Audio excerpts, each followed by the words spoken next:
Како е во Куманово со летните тераси и времените објекти и како постапува општината, во студиото разговарам со првиот човек на Куманово, Максим Димитриевски. Добар ден и добре дојдовте. Добро ве најдов, добар ден и на вас и на гледачите. Со оглед на актуелноста на темата, каква е моменталната состојба во Куманово? Има ли ред или проблемите се повторуваат секоја сезона? Наследени се проблемите, со децении нема ред во делот на комунална опрема и урбана опрема. Ние во Куманово се обидуваме веќе 8 година да ставиме ред. Се обидуваме да излеземе максимално коректни и кон самите угостители. Инаку, во интерес на јавноста се издаваат два типа на решение. Едното решение е на собственици на објекти угостителски кои што поставуваат урбана опрема и столови и маси на собствен имот, значи во собствените дворови на ресторани, кафани. И втората е за користење на јавен имот, кој што е најчесто така, на јавни прометни површини, делови од тротоари, плоштади и друго државно земјиште кое што е во собственост на општината, а општината преку тоа собира приходи.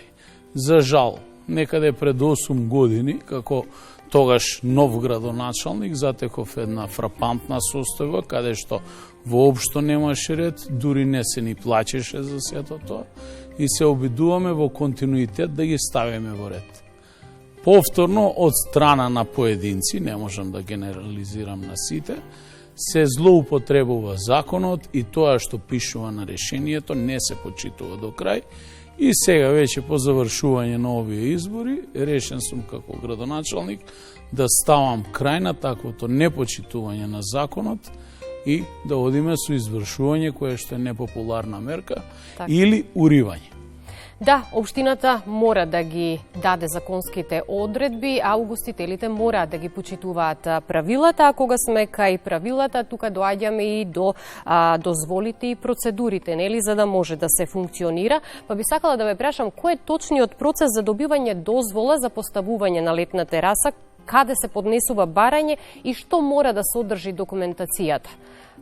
Значи, се поднесува барање во сектор за комунални дејности, каде што, доколку тоа земјиште е собственост на општината, поднесувате барање за месечна рента или рентање на тој простор во одреден период. Покрај тоа барање се доставува елаборат во кој што е исцртана точно површината и дополнително, доколку поставувате само столови, маси и чадори, истите треба да бидат одбележени.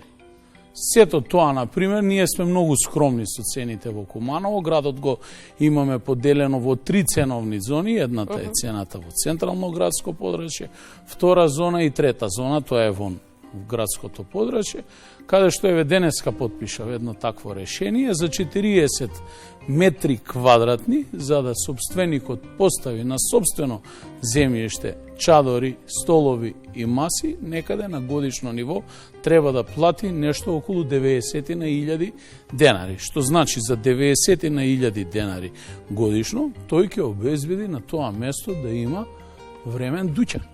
И сега особено е важно за угостителите дали на времено ќе ги добијат овие дозволи, нели со почетокот на сезоната и да можат непречено да работат. Па колку време трае постапката и дали угостителите ги добиваат овие решенија на време пред почетокот на сезоната? Значи, за жал не ги поднесуваат барањата редовно, најголем дел, или се поделени во 3 групи. Угостители кои што никогаш не поднесуваат барања, кои што сега во моментов ги санкционираме и тие се приоритет.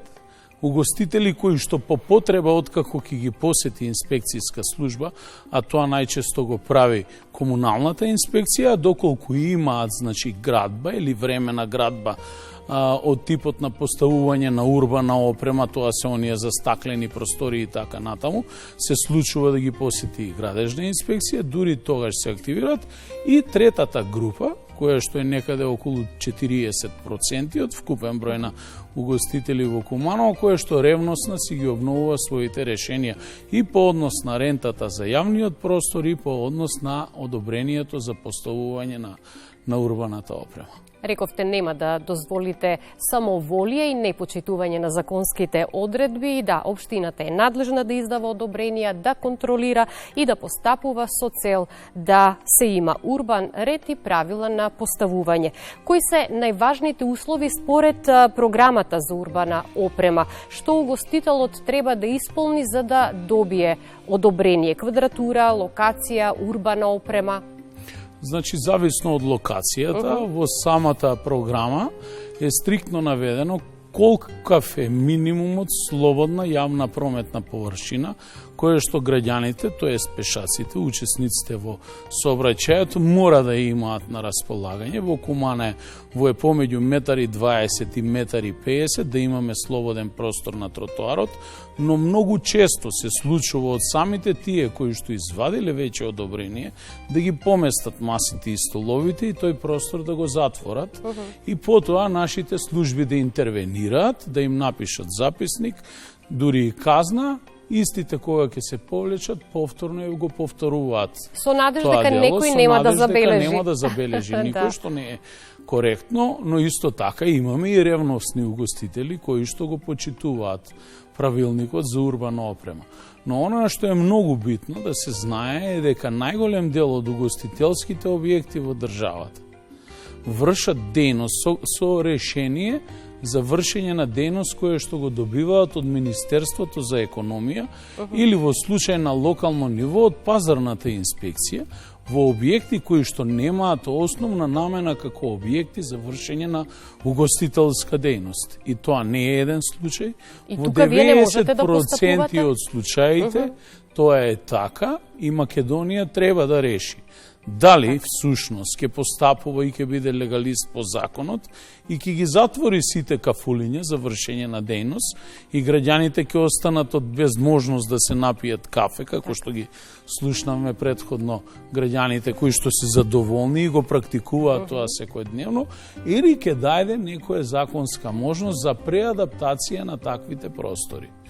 Затоа што по случувањата во Кочани, кои што беа трагични за сите, всушност тука се активираше државата и многу поревносно тргна да го бара ова решение. Денеска ви имате голем број на случаи во стамбени згради, каде што објектите се за домување да се врши дејност, козметички услуги, фризерници и така натаму, што по закон не треба да биде така. Но како и да е, мора да се стави ред еднаш за секојаш. Ние во Куманово тргнавме со извршување на овие објекти. Видите, имаше објекти на градскиот плоштад. На сред градски плоштад добиена е дозвола да се постави шанк со столови и маси и никнал објект на градскиот плоштад и 8 години со собственикот се молиме истиот да го дислоцира, истиот не сака и на крајот го извршиме, но на крајот штетата за извршувањето паѓа на товар на општината, а тоа е многу скапо, над 1,5 денари по објект, затоа што истите тие собственици на таквите објекти ги затвараат правните субјекти, ги уништуваат фирмите и едноставно општината нема од кого да ја наплати штетата. А камоли за онаа да се врати во првобитна положба како што било, бидејќи секој некаде си дозидал, си долепил плочки, го сменил подот и така натаму и така натаму. Сушност и општината наидува на проблеми при санирање на овие проблеми, меѓутоа со секојдневна работа, редовни инспекцијски контроли се надевам дека ќе успеете да ги надминете овие проблеми и рековме не станува збор само за узурпација на јавни површини. Всушност се загрозува и безбедноста на пешаците, од друга страна па во одредени случаи се нарушува и мирот на граѓаните. Рековте дека имате засилени инспекцијски контроли на терен во општината, најверојатно најмногу во централниот градски дел, меѓутоа најверојатно и секаде каде што има угостителски објекти. Па ги контролираме сите угостителски објекти. За жал има и делови на градот каде што буквално има угостителски објекти кои што не се ни регистрирани како правни субјекти, а вршат одреден промет и таму правиме со полициска асистенција и интервенција. Општината е во овој процес помеѓу чеканото и наковалната. Значи, секоја локација е специфична сама по себе. Имате голем број на локации каде што собственост на имотот не е на општината, туку е заеднички имот на стамбена зграда, каде што дополнително бараме согласност од самите станари да се потпишат при издавање на такво решение над 50% од сите кои што поседуваат имот во таа зграда. Исто така има случаи за поставување на антени на телекомуникацијски компании и така натаму, го бараме истиот услов над 50% од собствениците да дадат согласност при поставување на таква опрема. Но како и да е, градот мора да живее. Градоначалникот е помеѓу чеканот и наковалната и никогаш не може да угоди на сите подеднакво. Значи, едните реагираат, вторите милуваат и уживаат. Значи, граѓаните бараат да имаат соодветна забава, да имаат одредени качиња, простор каде што ќе го поминат денот во слободно време. Така да ние сме отворени за сите. Со посебен правилник го уредуваме поставувањето на урбаната опрема на градскиот плоштад. Кај нас е забрането да се поставува согласно програмата урбана опрема на градски плоштад, освен столови и маси и тенди кои што се фиксирани само на објектот, но не и по вертикална основа, што во минатото не беше тоа случај. Следната фаза, исто така, имаме еден заштитен дел во градот, тоа е популарно наречениот Касапски круг, каде што во моментов се изведуваат одредени градежни активности, имаме за план да го уредиме и сите оние значајни места во градот кои што даваат некоја стара символика на градот. Секој град има различна програма. Она што е најважно, општината треба да обезбеди баланс, да не се попречи работата на угостителите, но истовремено нели да се грижи за граѓаните да имаат минимален простор што мора да остане слободен нели на тротоарите за да се заштити и обезбеди пристапност за пешаци, потоа лица со попреченост, родители со колички, едноставно граѓаните слободно да можат да се движат и јавните простори да не бидат узурпирани. Да, апсолутно се согласувам, но меѓутоа тешко е да се обезбеди тој баланс. Мобилноста е сериозен проблем во градови кои што се проектирани за 60-тите години или за еден град како Куманово, кој што има патна инфраструктура за некаде 4 до 5.000 возила, а дефинитивно во моментов има над 30.000 регистрирани возила, со иста ширина на улици, кои што се проектирани уште тогаш, со неможност за ширење на улиците, со популистички закони за легализација, каде што и тој што градел согласно закон и тој што градел бесправно бил сведен на исто ниво, едните плаќале енормни пари за надомест за уредување на комунално земјиште или комунали и другите легализирале по 1 евро од метар квадратен и тоа се наследени проблеми. И сега во тој простор треба да се функционира. Апсолутно, локалната самоуправа всушност има некој свој континуитет. Ако јас како градоначалник ревностно се држам до правилото да го заштитам централното градско подрачје од дополнителен број на градби по типот стан, куќа, зграда и да се донесе новиот генерален урбанистички план, тој кој што ќе дојде по мене ќе може да направи добар детален урбанистички план за центарот на градот и еднаш за секогаш да ги надмине тие проблеми со современи нови решенија, подземни паркирања, убави објекти и така натаму. Затоа јас сум поборник на заштита на централното градско подрачје, се до моменти додека кај нас локалните самоуправи не дојдат до посериозни извори на приходи, дополнително ниво на фискална децентрализација или тоа значи спуштање на парите од централно на локално ниво, децентрализација на државните пари за да можат да се вложат и да се инвестираат во локалните самоуправи за да добијат еден модерен и урбан лик по примерот на европските градови. И тие тоа таму не го сториле за еден ноќ, но имале правила кои што ги почитувале. Но треба да има континуитет во процесите, тоа е најважно. Затоа и ние водиме постапки за генерални планови. Инаку мобилноста, само да спомнам, ние сите оние нови инфраструктурни проекти кои што ги реализираме, ја правиме и приспособуваме таа нова инфраструктура на повисоко ниво на мобилност, особено на нашите сограѓани со инвалидитет, со попреченост и така натаму. Но сето онаа што е веќе постоечка инфраструктура, верувајте ми, немаме доволно пари ни да го одржуваме, а камоли да изградиме нешто ново. А тоа се булеварите, улиците од прва, втора категорија и така натаму. Куманово е град со 46 села, урбани и урбано-рурални и рурални насела. Так.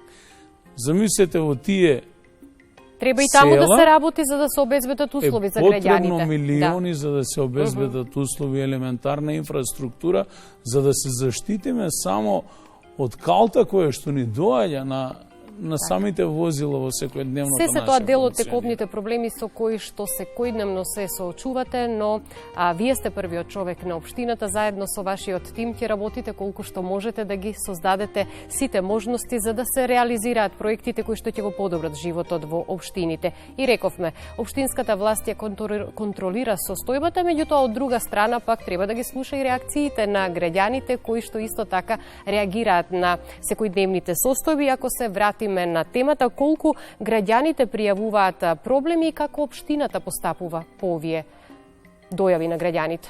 Секоја пријава на граѓаните се регистрира, може по електронски пат, значи на имейл, многу пати и мене ми се јавуваат лично, на секретарот на општината, раководителот на секторот за инспекцијски надзор или овластениот раководител, некогаш и во писмена форма преку архива, како и да е се поставува по тие пријави, се постапува, но за жал има и големо самовластие од страна на голем број на наши сограѓани, особено во делот на дивоградбите. Така. Каде што, иако имаме два закони, тој процес не се спречи и мислам дека е потребно да се иницира нов закон со претходно обезбедена ротоснимка на територија на цела Македонија, кај што ќе знаеме всушност преку снимката што е дивоградба, ќе се евидентира и едноставно само тоа што е изградено на приватно земјиште ќе биде предмет на легализација, но не по повластена, туку по редовна полна цена платена на комуналije, ако некој сака не прописно, незаконски создадениот имот да го впише на собствено име, во спротивно државата треба да му го конфискува.